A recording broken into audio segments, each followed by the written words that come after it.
Hey there, YouTube, Creeper here, and today I'm bringing you guys an updated version of my Batteryman deck. I've been having a lot of fun with this deck, not only online with my friends and stuff like that on Yu-Gi-Oh! Pro, but at locals, and that's been winning me a lot of matchups. And I've been having so much fun with it, and I really wanted to show you the updated version because I have a couple cards that were proxies before in there, and I've done some editing to make it a little bit more consistent and stuff like that in my eyes. So I'm going to jump right into this deck profile and show you guys some of the stuff this deck can do. If you haven't already seen it on my channel, check out some of the Batteryman duels and the original Batteryman deck if you haven't checked this stuff out. So first three cards are, you run 3 Batteryman 9 Volt. He's pretty standard in the deck. I feel like with him coming in, what was the set? It was Duelist Alliance.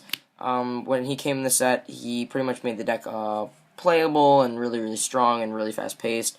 While it was beforehand, it just gives the deck the support that it needed at the time and now to really make it a lot more fun and playable and fast paced, as I already said. So I feel like he's the MVP of the deck, setting you up for a lot of your plays and stuff like that, and must run the 3 of him. If not, you're pretty much doing it wrong or something, because he is a Stratos, and you can abuse his effect with a lot of other cards in the deck. So on to the next 3 cards. You run 3 Batteryman Microcell. You run 3 Microcell due to the fact that his flip effect allows you a free special summon of your Batteryman 9 Volt, and being able to do that and get his effect off and search out for your Batteryman Chargers is super fun, because you go into your 9 Volt after flipping for Batteryman Microcell, and then you tribute your Microcell, get your Charger, and then Charger's effect allows you to special summon one one Batteryman monster from your deck to the field, and you're gonna go right into Fuel Cell because you can't activate Batteryman 9 Volt's effect more than once per turn, which would kind of be broken, which is why he's like a nerfed Stratos for this deck. And Fuel Cell, I feel like he's super broken because his effect allows you to not only special summon himself from your hand if you have 2 or more Batteryman monsters on the field, but he can also tribute one other Batteryman monster on the field, and you can bounce one card on your opponent's side of the field back to his hand. So it pretty much gets rid of a lot of stuff that can get in your way, or you can just use him to keep poking for game and stuff like that, which is super stupidly broken. And let me fix my light over here, because it's right on the card and giving us glare, and I don't like that, and it's now really dark.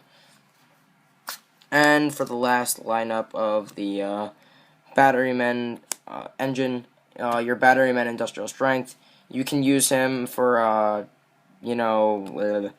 tribute bait and stuff like that for your Charger, so you can get into it, but he can also be really useful for getting into game and stuff like that, going for game by having a whole bunch of dead 9 Volts in the graveyard, and just getting rid of those guys and being able to destroy a monster and a spell trap card in your opponent's side of the field is really strong. And fixing my light once again, it's a little dark. No, that's not. There we go. Better than nothing. Stupid light. Anyway, so that's it for the Batteryman lineup. Let me just fix that right here. I think that's roughly 13, I'm pretty sure. On to the next 4 monsters. 2 Battle Fader for, being able to get in your combo pieces to save your life and stuff like that. I got my second one, so I don't have to run that stupid construction train I don't run anymore. So it's really fun to use him, and also for the fact that when you leave him on the field after summoning him for his effect, you can also use him to go into Charger, which is really good. So a free special summon on your opponent's turn, and tribute, go into Charger, charge his effect, and do a whole bunch of craziness with it. And then the last 2 cards are just 2 card D for draw power and stuff like that. So that's 17 monsters for the main deck. On to the spells. The spells are pretty basic in here, I'm pretty sure. So let's just get right into that. So the first 3 spells you run are pretty obvious. 3 Monarch Stormforth, because this card's absolutely broken. Being able to get rid of one of your opponent's monsters and then just tribute for your Charger, and Charger's effect is stupidly broken. just getting a free battery monster on your field, and usually it's fuel cell, because you go for 9 volt and stuff like that. So being able to do that is just stupid and junk and a whole bunch of shenanigans you can pull off with this. You know, just get rid of your opponent's monster that's in your way of going for game and then going into your charger and stuff like that. So 3 of that, it's a must. You can try and run like 2 of this and 1 card advance, or like 3 of this and 1 card advance, because card advance, I felt like I didn't use it as much. That's why I took it out and put in the third, the Monarch Stormforth for it. It was a good card and everything, be able to stack and stuff and and get ready for your next plays. But I felt like I didn't use it as much, and sometimes it was a little bit of a dead draw. But it still came in handy, but I just feel like Monarch Stormforth was a little bit more effective. And then the equally as really useful and great in this deck, so Supply Squad, paired up with your 9 volt who destroys himself during the end phase, is just a free plus at the end of your turn every time.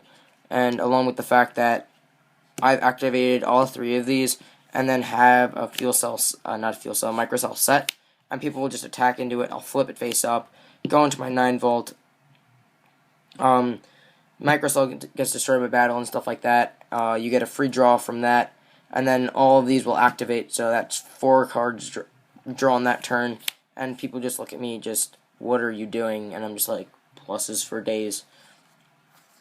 So the next one that you run in the spell lineup is 2 Pot of Duality, just for consistency and draw power to set up for your turns if you haven't gotten in your combo pieces yet. So I feel like if you're not going to normal summon that turn, special summon that turn, being able to run this is super, super good. And the last one's 2 MST, self-explanatory, just stopping, the possibility of vanities or something like that is really, really good, and a couple other stuff that could get in your way. And then just, Regeki, the 1 Regeki I own. Wait, no, I own 2 Regekis now. I traded for 1 at a tournament, and Dark Hole. So that's why I'm able to run the Raigeki in here now. Forgot about that. And for the traps are pretty solid. I've added some stuff in here, so it makes the deck a lot stronger than it was before and a lot more versatile. 2 Call of the Haunted. I cut down Call of the Haunted for a really good card, which you'll see towards the end of the trap lineup. But it's at 2 because I felt like when I used this card, I wasn't using all 3 of them, because I would usually just bring back 9 volt or something like that, or just use it for bait for, what's his name? Industrial Strength. I used it for bait for that and stuff like that, because he destroys himself during the end phase. And by then I would just be poking for game, because my opponent wouldn't have anything. So 2 is really, really consistent, I feel. 3 is good and everything, and it was really strong. But 2 is just as good, I feel. Because you could have a whole bunch more space for a lot of other traps that are just as good, and can get around your opponent, so you can just keep poking and poking for game. So you want to run 2 Breakthrough Skill, because Breakthrough Skill, while it can get into the grave and stuff, it's not dead, and it's just super good to stop opponents' effects that can really, really hurt this deck or something like that. Like, I think my opponent trished me, and I think I was able to get off into Breakthrough Skill, stopping it from getting stuff on my field or something like that. I don't remember what I did. I'm pretty sure it works like that. I just remember flipping up Breakthrough Skill, and it worked. Fiendish Chain. Fiendish Chain, self-explanatory, too strong in this format, and I feel like people should start playing it more often. I only have 2, so I'm only running 2, but if I had a 3rd, I would run a 3rd, but it's good at 2 right now because it does fulfill its purpose, and it is still a very strong trap, even at 2, because I do have the Breakthrough Skills, which are not dead in the grave. Now for all the new stuff. Well, not for all the new stuff. The new stuff I'll put at the bottom. Okay. So, Mirror Force and Bottomless. Just, Mirror Force, let me just get into a little conversation about Mirror Force here. Bottomless is just self-explanatory in general. Mirror Force, I feel like I should be running 2. I need to get my hands on my second one somewhere. But the amount of times that I've used Mirror Force, especially against Yosenju, is just ridiculous. Because Mirror Force, I feel like, is getting stronger and stronger, because while The only benefit to any other deck in the game when you're using Mirror Force is against Burning Abyss, because they just get pluses and pluses out of the grave, and Shaddoll, because people are starting to play Shaddoll more, but because of Star Seraphs and junk like that. But Mirror Force, I just feel it's getting a little bit more hype because Necros and stuff like that, they just fill up boards at a time, and what are the other decks and stuff, random other decks like Satellar and stuff like that, they'll attack into this, and you just flip it face up and then destroy their entire setup, and they kind of get devastated by it. And when they see that you're running Mirror Force or something like that, it's kind of intimidating or something like that, especially against Necros, because once everything in the grave, it's kind of dead. And running Mirror Forces, I just feel it's super strong, along with the fact that you have Fiendish Chains in here. It's kind of stupid that you're allowed to do that. So, 2 Trap Stun now, because I find that having Trap Stun is super strong, because sometimes you'll run into something stupid, like with Yosenju's. You can just negate their traps, and they can't activate anything or chain stuff. So you can just go into just attacking for game, because all their monsters bounce back. Main phase 2, so just attack for game, and they won't be able to do anything because you have Trap Stun on the field, and it's stupid. Or any other deck for that matter, just stopping them from activating their traps, like, again, Mirror Force or Fiendish Chain or something like that, if they haven't already activated it. Or Deep Prison, and then have just a set turn before, do all your combos, do this, and then stop them from activating, and just say, attack for game, and they won't be able to do anything, and I think it's super, super funny. So, that's it for the Trap Stuns and stuff like that, but I finally got my hand on a Royal Decree. I think I was siding it for a while, and I realized how broken it was because I played against Yosenju, and I realized when I sided this in, I want to keep this in there, so I added the deck, and I threw this in here, and it's pretty much another Trap Stun that's continuous, and I just love running it in the deck now, because a lot of times that you'll activate, Call of the Haunted, you won't have this on board. So I just really, really think it's useful and versatile in this deck. And being able to activate it so your opponent can't activate anything when you're going for these big plays. Because if your opponent just activates something like Torrential Tribute on this deck, you're done. You're gone. And stopping your opponent from activating something like Lightning Prisoning Mirror, which makes this deck dead, pretty much, because someone Shaddoll, they were playing Shaddolls, and they activated a Lightning Prisoning Mirror on me, and I just had game. Because I couldn't do anything. No matter what I did, I couldn't draw into any of my MSTs, and by the end of the game, I found out that all my MSTs were on the bottom of the deck, so I wouldn't have been able to do anything anyway. So let's get right into this extra deck here. That's a 40-card main deck, if you guys were wondering. It is 17 monsters, 12 spells, and 11 traps, I'm pretty sure. So let's just get right in here. So you run Gaia Dragon, because the main monsters that you go into in your extra deck are Gaia Dragon, Photon Strike Bouncer, and that's it. These ones are your main 3 that you go into the extra deck.